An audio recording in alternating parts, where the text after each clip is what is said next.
Hey peeps, we are back. We are talking You, Me, and My Ex, Season 2, Episode 4. Hey, before we get into the video, please do me the honors of subscribing to my channel, hitting the notification bell so you can always be notified when I post new content, hitting the thumbs up because that does wonders for my channel, and share. Thanks. Okay peeps, so this video is going to be a little different because the TLC doesn't really like us using their clips and their videos, so the app that I usually use to collect their clips have now restricted us from being able to do that. So there will be no clips, but there will be a review. So I hope going forward you will continue to watch my reviews as I kind of break down what happened between each of these very interesting couples, and don't hold it against me about the clips and the photos. All right, so on to the show. So the show starts off with Elodie, DeAndre, and Rowan. And honey, now listen, DeAndre's mom, Miss V, and Rowan are in town. Okay, because we all found out last episode that DeAndre has a big jewelry party launch that's happening later in the evening. So they are there to meet Elodie. And I just want to tell you up front, I am not a fan of DeAndre's mom. You know, I know that he's her only son. I too am a mother of one son, one child. He is my entire world. And you know, sometimes us moms can think that nobody is good enough for our son. You know what I mean? We're going to question, investigate a tiny bit, you know, but I don't ever want to be rude and disrespectful. Whoever the young lady is that ends up with my son, or even the ones that are just dating him currently, I have never been rude or disrespectful to them because they're somebody's child. You don't do that. I thought that Miss V was being extremely childish and very rude to Elodie for no reason. First of all, she continued to mispronounce this girl's name behind her back and in her face. I don't understand why you cannot pronounce Elodie. It's like a melody. You know what I mean? It makes no sense that you can't do that. And she continued over and over and over again. And Rowan and Elodie and DeAndre corrected her. And, you know, Rowan chuckled it off. This is not cute. She also kept making these comments that if Elodie is 78% as good as Rowan, she'll be okay with her, but she'll still check her. Then she makes this comment at the table that she's fine with Elodie, but if you cross her, and I'm paraphrasing, but if she should do something or say something wrong, she'll be happy to pull you to the side and check you. I mean, it was really too damn much. It was too damn much. Now, the whole way to getting to the brunch that they were going to meet up with DeAndre's mom and ex, Elodie was really scared. She was nervous. And DeAndre, after they get there, he makes this stupid comment that maybe it would have been better if he would have introduced Elodie to his mom without Rowan there. You think? Do you think, buddy? I mean, DeAndre is as childish as his mama. Seriously, I am sorry. I have never seen people act like this. Now, Elodie is watching. She is understanding what's going on here. She tells him that when they get there, she would like for him to go ahead and let Rowan know that if there is a trip to Sanibel Island, she will be attending. Since he keeps saying that they have a separate room there, then she should be able to come and be a part of this vacation since it's just a friendship. Listen, DeAndre doesn't want to talk about it. He absolutely does not want to talk about it. He doesn't want to bring it up. He does not want to even think about going on this trip with Elodie, in my opinion. In my opinion, I think that Rowan and DeAndre still have the sex and that Elodie has no clue. But I tell you what, Elodie is thinking while they were there having brunch, she kept watching Rowan watch DeAndre, and she knows that Rowan wants him back. She says she's a girl too, and she knows the looks, and she is not here for it. My advice to Elodie is what my advice has been to her from the very beginning. Honey, now listen, you are too good for this. You have a beautiful daughter. You just got out of a bad marriage. You do not need to put up with this foolishness. Save yourself some time and some heartbreak. Just walk away from this. These three stooges, they need to stick together. Okay, you need to move on. You're wasting your time here. He even made this comment that He's known Rowan longer. So in other words, if it comes down to making a choice, Elodie, you're not winning this. You know, his mother continued to compare the two of them. That's just not cute. They put her on the spot. It was so disrespectful. She was saying that she wasn't going to drink for the brunch. And all of a sudden, Rowan just assumed that she must be pregnant. Then the mom said, well, why are you not drinking? Listen, everyone doesn't drink. Everyone has the right to say they want to drink or they don't want to drink. Elodie didn't want to drink because she's having some sort of breast augmentation in about a week. And her physician said, do not drink.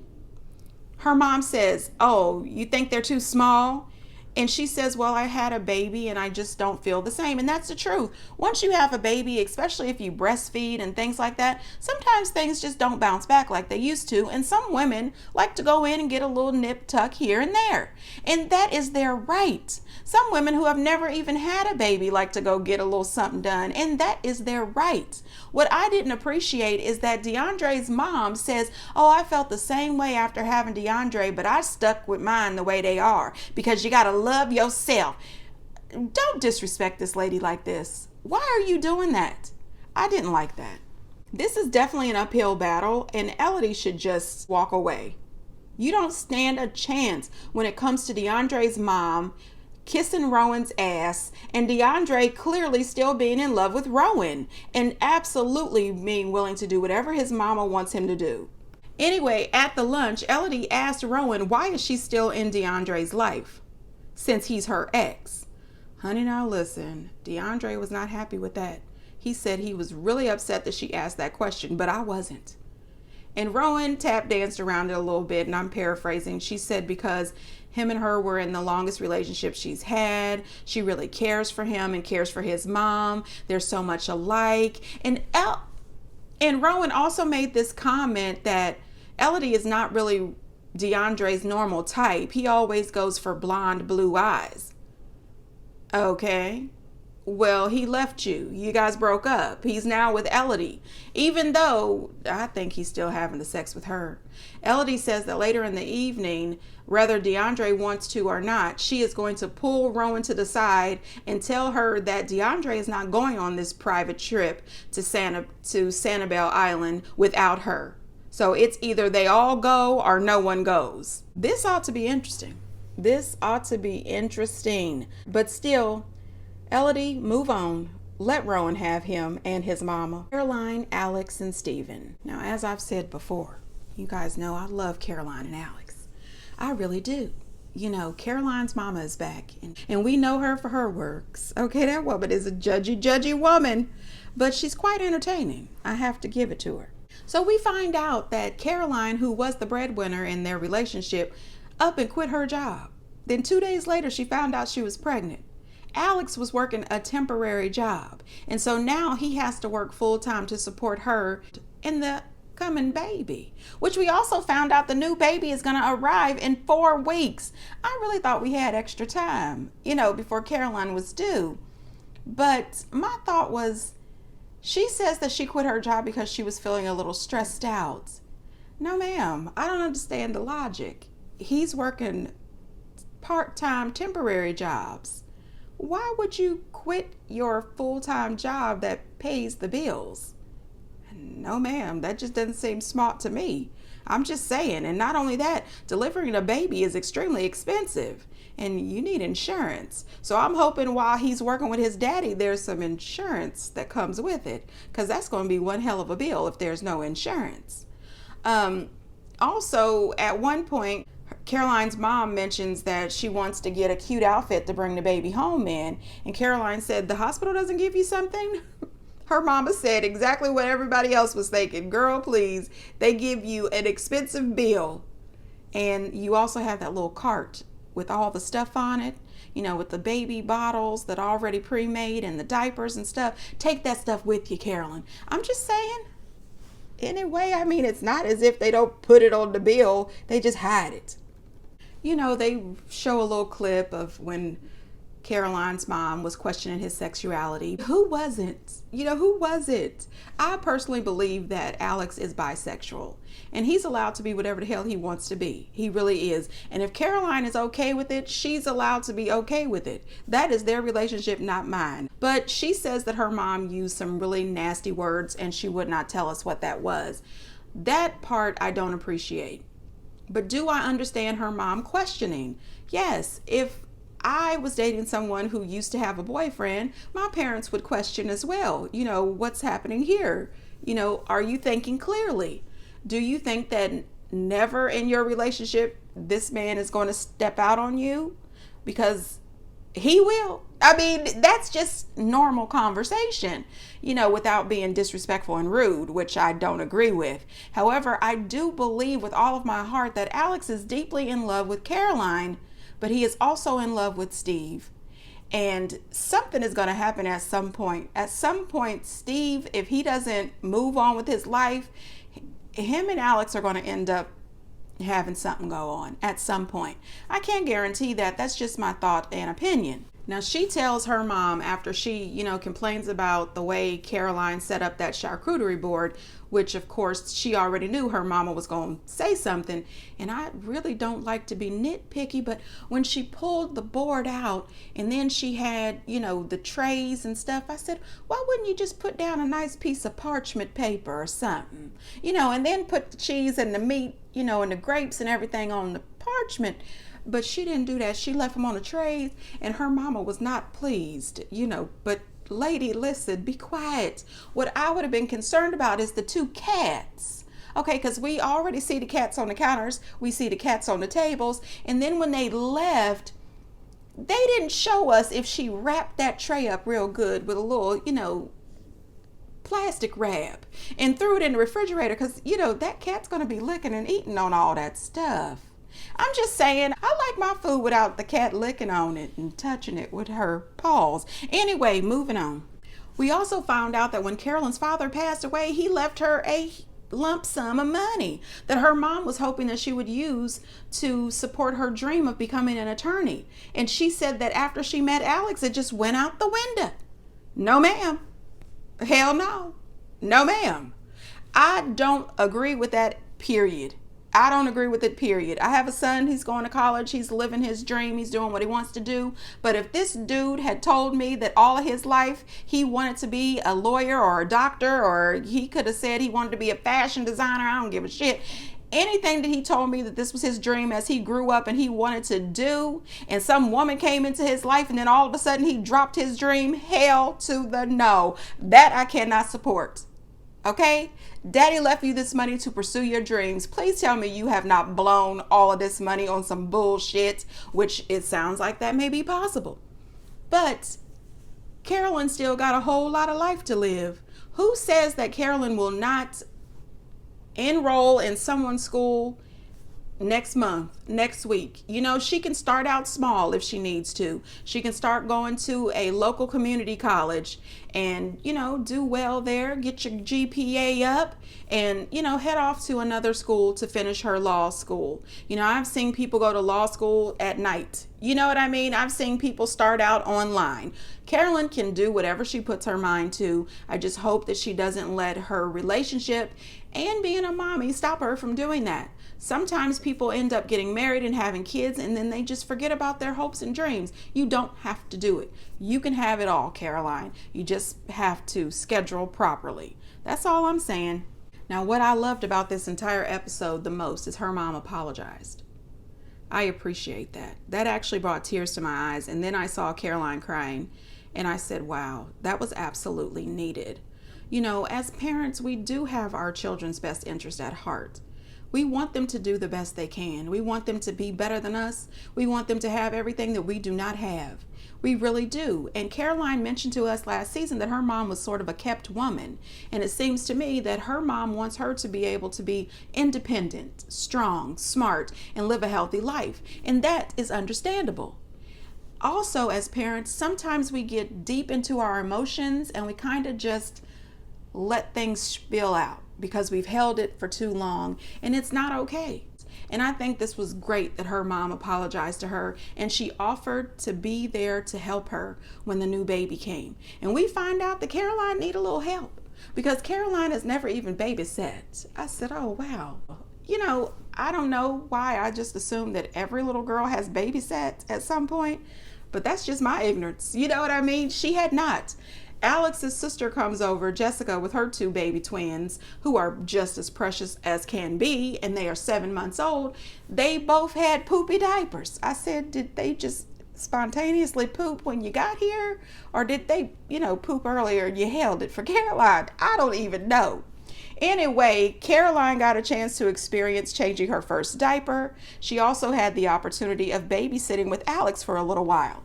And Alex said, well, he's babysat his sister's many children. That's what he said before, but only one-on-one. He's never babysat 2 tiny babies at the same time.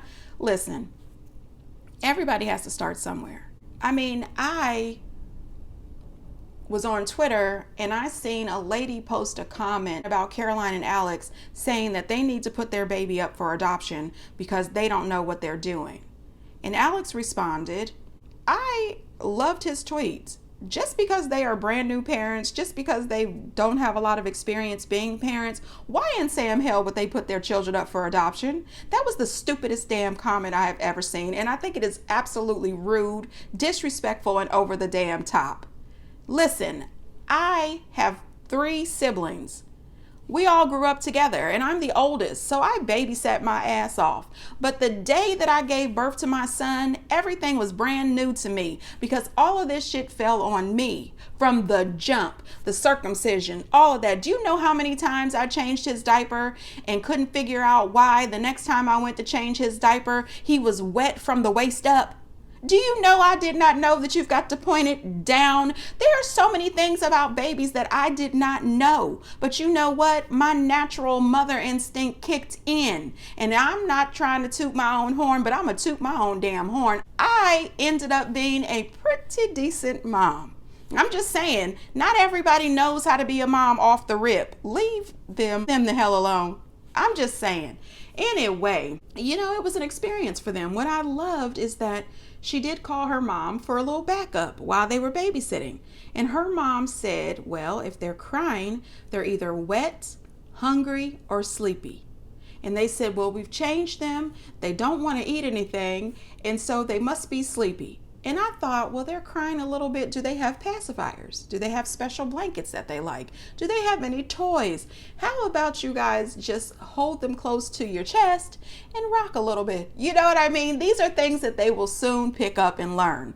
Listen, peeps, I am rooting for Caroline and Alex. I like them.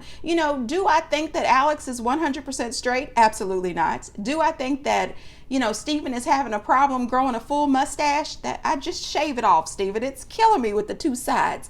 Yes, he's having a problem. Is Stephen still in love with Alex and wishing and hoping and praying that Alex is going to come back to him? Absolutely. Should Stephen go on about his business? Absolutely.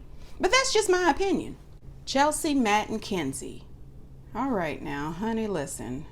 This couple is ridiculous. Kenzie is out of her damn mind because there ain't no way in hell that Chelsea or Matt would still be in that damn house. Anyway, Matt has gone out to his local CVS and purchased himself a little inflatable pool in the backyard, talking about it's his infinity pool. So him and the ex, Chelsea, they are sitting out in the pool and he's reminiscing. Remember that trip we went on? Remember that other trip we went on? Remember that time your mama had a pool and we would hang out at the pool? I mean, everything that he should not be doing. Right in Kenzie's face. They are just playing in her face. And Chelsea is sitting there enjoying all of this conversation. Normally she's got the little grimace on her face, but she's smiling and enjoying this conversation while you sitting in her kiddie pool in her backyard, sleeping in her room. Girl, bye. Don't play with me. I'm telling you, these people got the right couples because no ma'am. Anyway, Kenzie gets in and he makes this comment about her having on a nice swimming suit. And Chelsea says, are you talking about me or her? Girl, listen, he shouldn't be talking about your swimming suit, period. This dude goes on and makes this comment that Kenzie's boobs look nice. And then he says, your boobs look good. Glad you got them after we broke up. My luck. Honey, listen, as close as Kenzie was sitting next to him, she could have lit his face up. Do you understand me? Really? Your luck?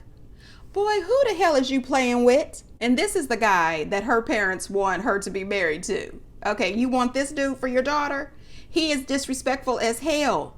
He has no plans on marrying her. He has been with her for 4 years. He was with Chelsea for 4 years and he broke up. He's not marrying her. This is ridiculous. Girl, let it go. Put him and her the hell out. Move on with your life. And then Chelsea makes some kind of nasty comment in her confessional about Kenzie's boobs being small. Ma'am, so are yours. Okay, I've seen bigger and better boobs. You've got your nerves. You are sitting in her house talking shit about her boobs. At least she's got a home. Where the hell is your friends and family so they can come and pack you the hell up and get you out? You don't have a car. It seems that you don't have a job and you don't have a home. You are living with her. Girl, watch how you talk to that woman. Listen, Kenzie gets upset. She storms off and he's sitting there acting as if he don't know why. Because you're a disrespectful ass. That is why. Listen, Kenzie, get you some backbone and some sense. Okay, something is wrong with these two. They are not done. It is not over. But you can either put them both the hell out if you can afford to take care of the rent or the mortgage on your own, or you can pack your shit up and go to your mama's house. You do not have to deal with this bullshit. Period. I'm just saying, what is wrong with these people? He is disrespecting the hell out of you in front of her, and she's a part of it. She's enjoying this.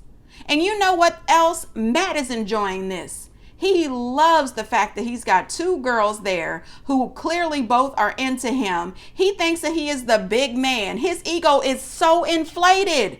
Girl, I would pull out my big knitting needle and pop his ass. Boy, don't play with us. Anyway, get down in the comments, peeps, and let me know what you think. And until next time, bye.